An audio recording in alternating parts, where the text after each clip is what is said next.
In the first chapter, it was much more, laying out with Natsu and Ishiki, but we got some pretty good Haru and crew in this one. So, as it is, I was actually really interested in the changed designs of Haru's Ten Commandments sword. And if you've never read Rave Master, it's the sword he has. It can shift between different versions. It's all in this kind of like connected sword version. So he can just kind of, at any point switch to a different sword. Each sword has its different ability. Like his main one, Aizen Meteor, is just, big old sword. But as it is, the chapter begins and the two crews are meeting up. You have, you got Shiki, Rebecca, and Pino meeting up, and over on the Fairy Tail, so you got Wendy, Urza, Natsu, Gray, Lucy, and Happy.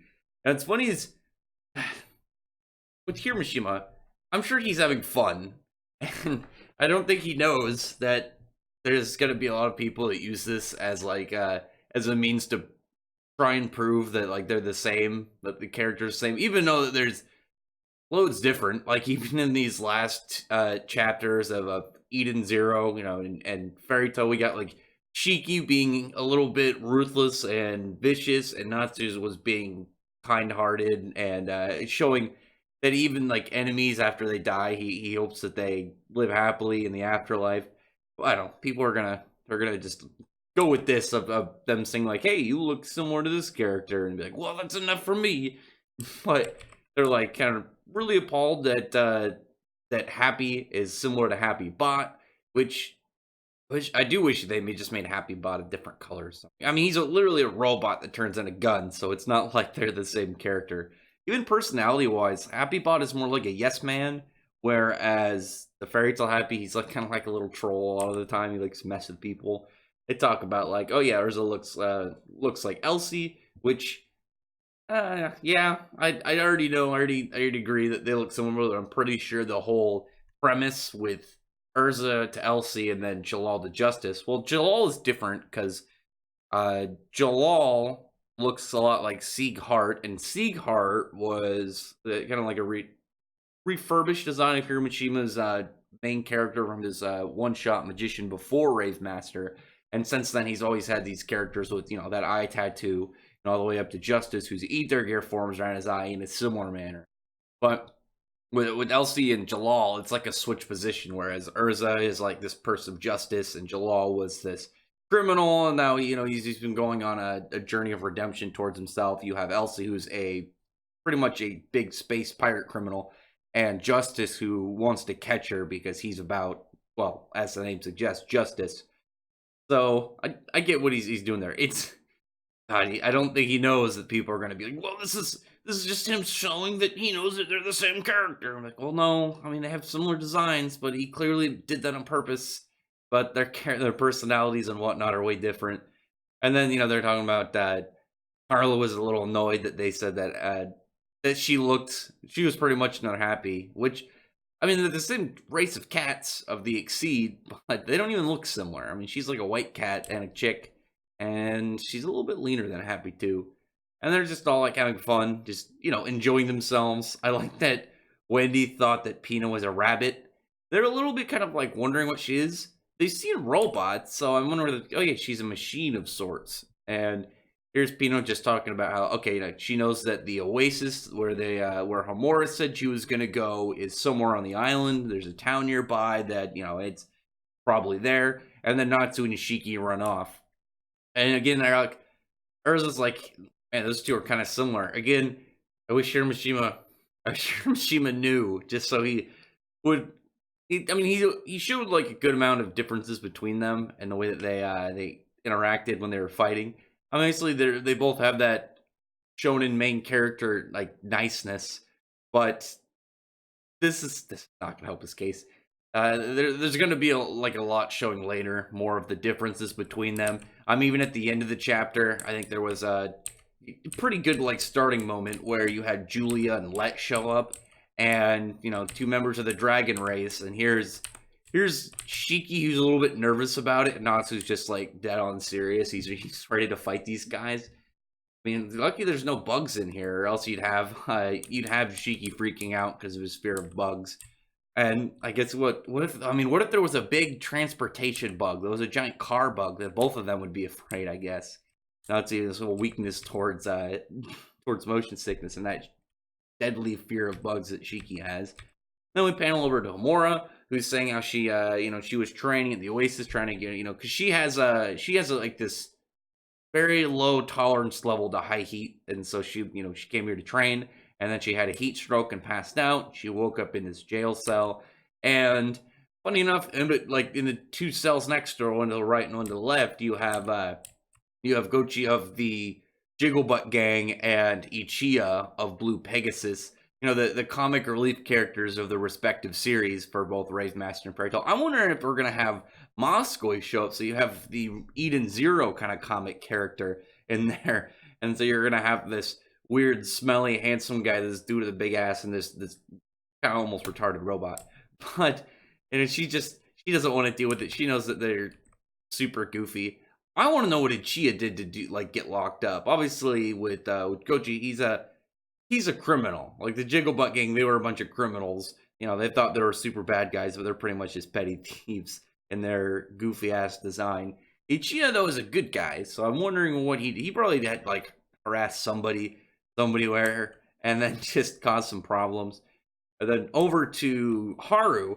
So in the initial kind of like big design art for the series for Heroes, Haru's sword, his Aizen Meteor, is slightly different, and it followed up here as well, as he's got like his sword Explosion and Sylpharion. They're both different.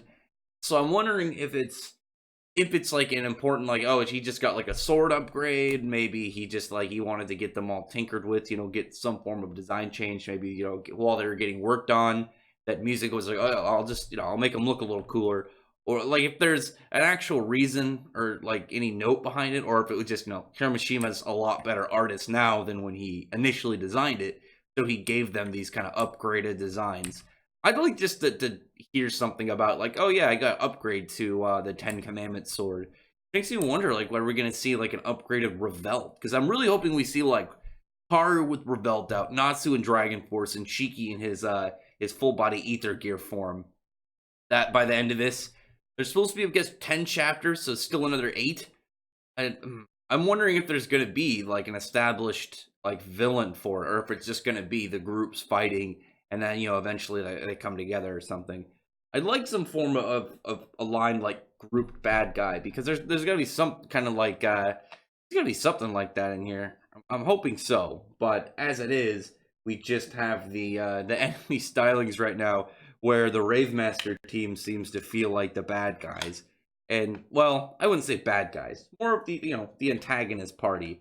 And from this, here's over here Haru dropping his swords, taking out all these guys, and then confronting the Great Creator.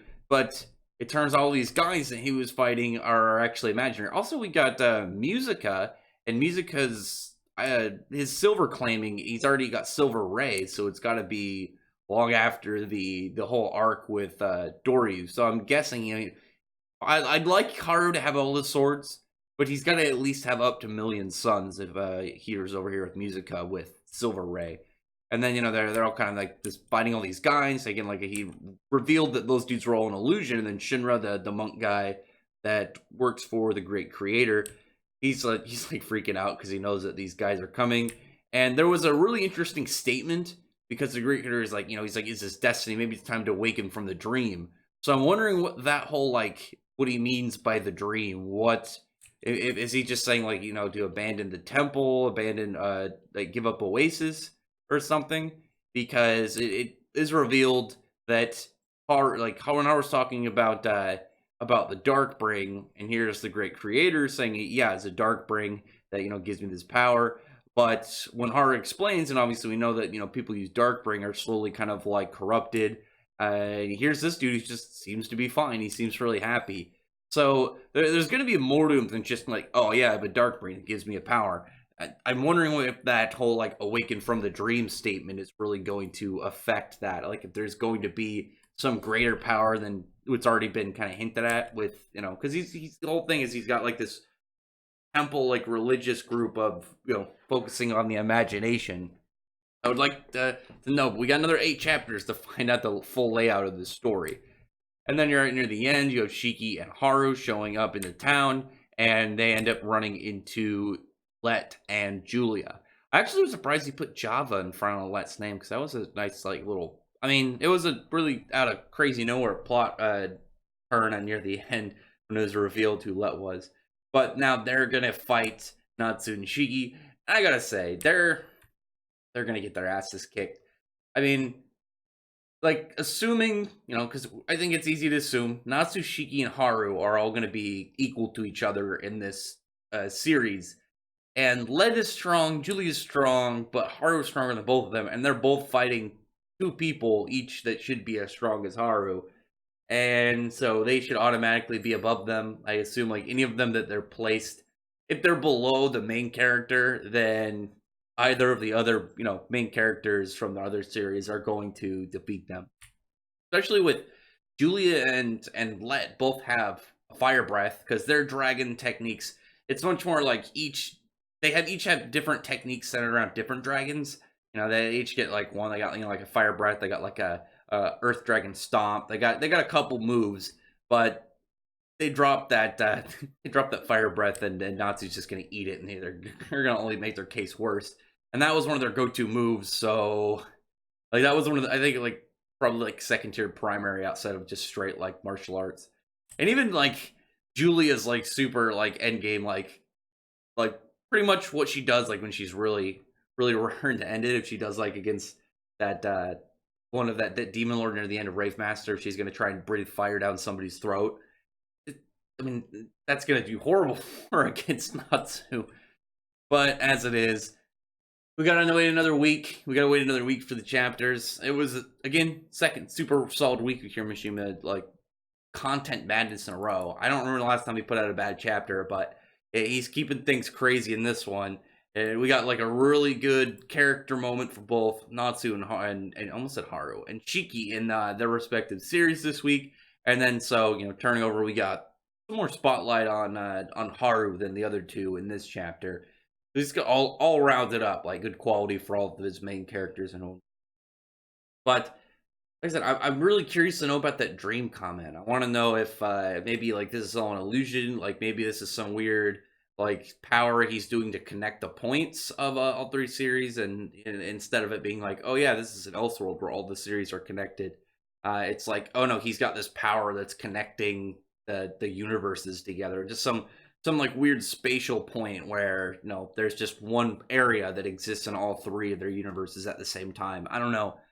Either way, comment below, tell me what you thought about the chapter. I want to see all the upgraded versions of Haru's sword.